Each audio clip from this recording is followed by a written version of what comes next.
I used to think that I was doing everything right with kibble until I started asking questions that nobody could answer. And now I'll probably never feed big brand kibble again.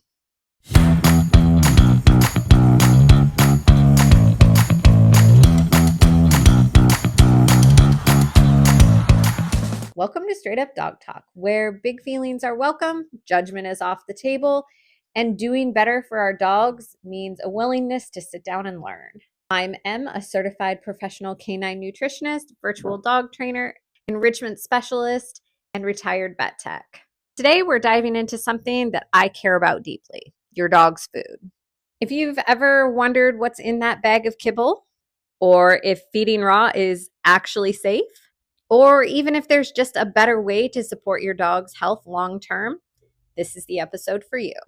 My deep dive with nutrition all started because of Toby. About 4 years ago, Toby was diagnosed with pancreatitis, and I suddenly became hyper aware of everything that was going into his bowl and what was causing him to have flare ups. Every treat, every ingredient, every label. I researched everything. The research sent me down a rabbit hole of canine nutrition. And the more I learned about how commercial kibble is made, the more concerned I became. The extreme processing, the high carbohydrate content, the misleading marketing. The more I realized how little control I actually had about what was going into my dog's bodies. I started making changes, slowly at first, like food toppers, removing unnecessary carbs, switching proteins, or maybe even just a little bit of fish to help with the omega-3s and omega-6s. Eventually, though, I transitioned Fitz to a raw diet, and the transformation I saw, it blew me away.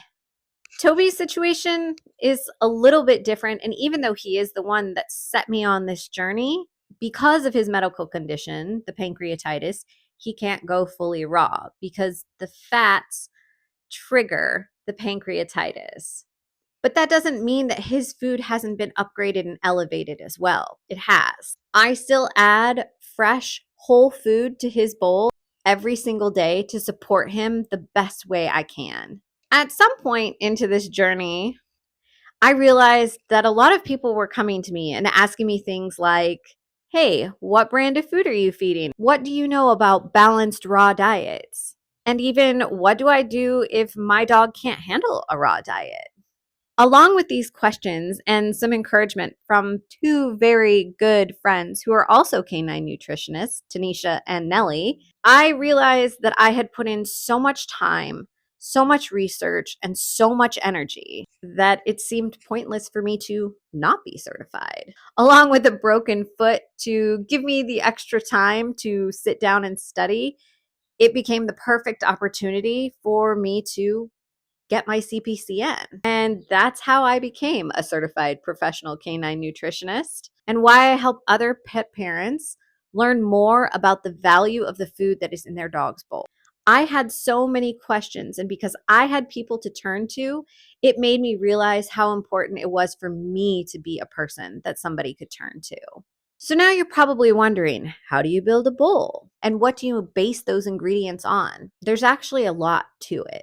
But to put it simply, I build every meal around balance, variety, and bioavailability.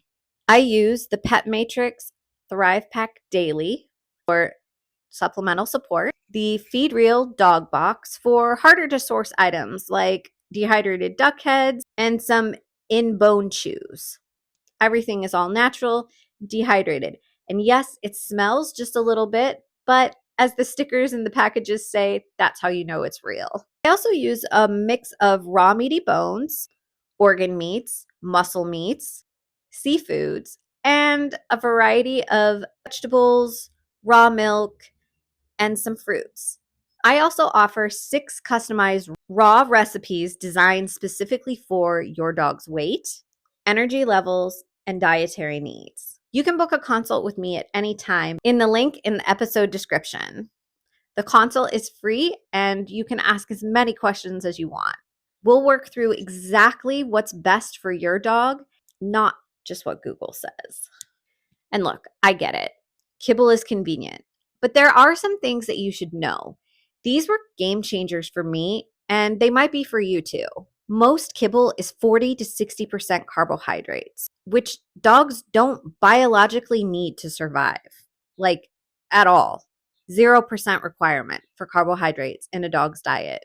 Kibble is cooked at extreme temperatures, which strips it of nutrients that are essential to your dog's health and wellness. While synthetic vitamins are added back into your dog's kibble, these vitamins are not always able to be processed and digested and absorbed properly by your dog. And marketing phrases like all natural or complete don't actually mean what you think that they do. And here's the most terrifying part that most pet parents never even hear. That beautiful label that says complete and balanced, that's actually based on outdated guidelines.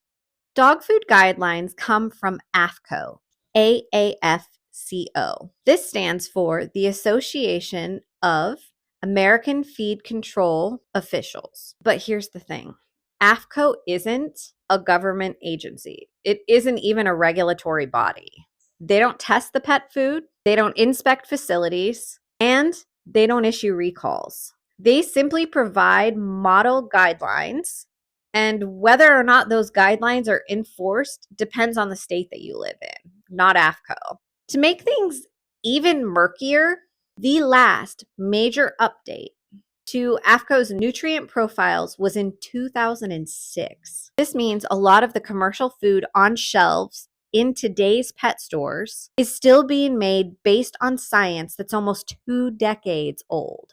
No one's actually checking if the nutrients listed on the bag are actually usable in your pet's body. And that's a big deal because not all ingredients are bioavailable. So what is bioavailability? Bioavailability is a fancy way of saying, can your dog's body actually absorb and use the nutrients in this food?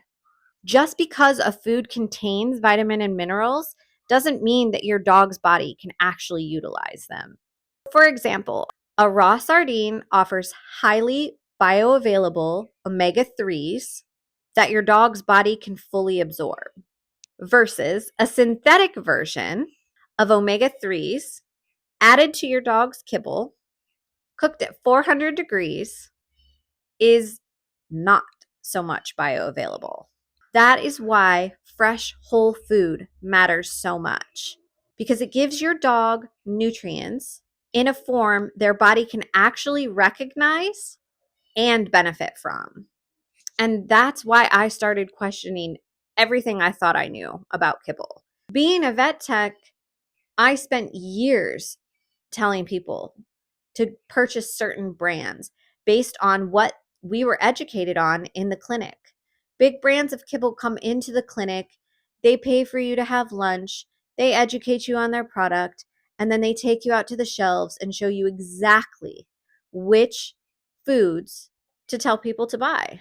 But they don't break down what's inside the bag. And they certainly didn't tell me about bioavailability or synthetic vitamins. Maybe you're not ready to take the plunge, and I totally get that.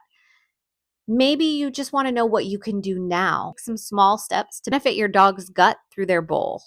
You can do that by simply adding a few things. You can add an egg.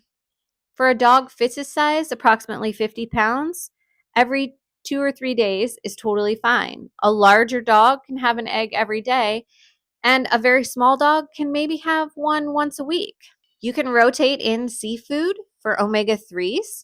Really great ones for this are sardines and smelt. Make sure that if you're using canned fish, you never use anything that is smoked or has oil as its preservative. Using things like goat milk, kefir, or goat yogurt is great for gut support. Include some berries like blueberries or blackberries for great antioxidant support. Vegetables like dark leafy greens can be used as toppers, along with other various items that I'd be happy to discuss with you. Building your dog's bowl isn't about perfection, it's about intention. Feeding raw has given me back some control over what goes into my dog's body. It's given me some peace of mind, and it has also given Fitz the ability to fall in love with his food, something that he didn't have before. Fitz has been a picky eater since as long as I can remember. If it wasn't one thing, it was always another with him. He wouldn't eat the kibble. He would flip his bowl over. He would nose it around and not necessarily eat much for days. We have gone through probably 20 brands of kibble. And yes, there are some that he's okay with, but I have never seen him eat with so much excitement. His coat is softer. His poops are smaller. There are so many things that change when you feed your dog raw that brings them into this healthy, vibrant side of them that you've never seen before. And it makes it that much more rewarding every single time I go to the butcher and spend 4 hours portioning out a month's worth of food. And here's the deal. If you're still feeding kibble, no shame here. None at all. We start with what we know. We grow from what we learn. If you're ready to upgrade your dog's bowl, or you just want somebody to help you sort through all of the chaos there is when it comes to dog nutrition, I'm here to support you. Thanks for listening to this solo episode of Straight Up Dog Talk. If this episode opened your eyes or even made you a little bit curious, share it with a friend and leave a review if you found it helpful. I'll see you next time on Straight Up Dog Talk.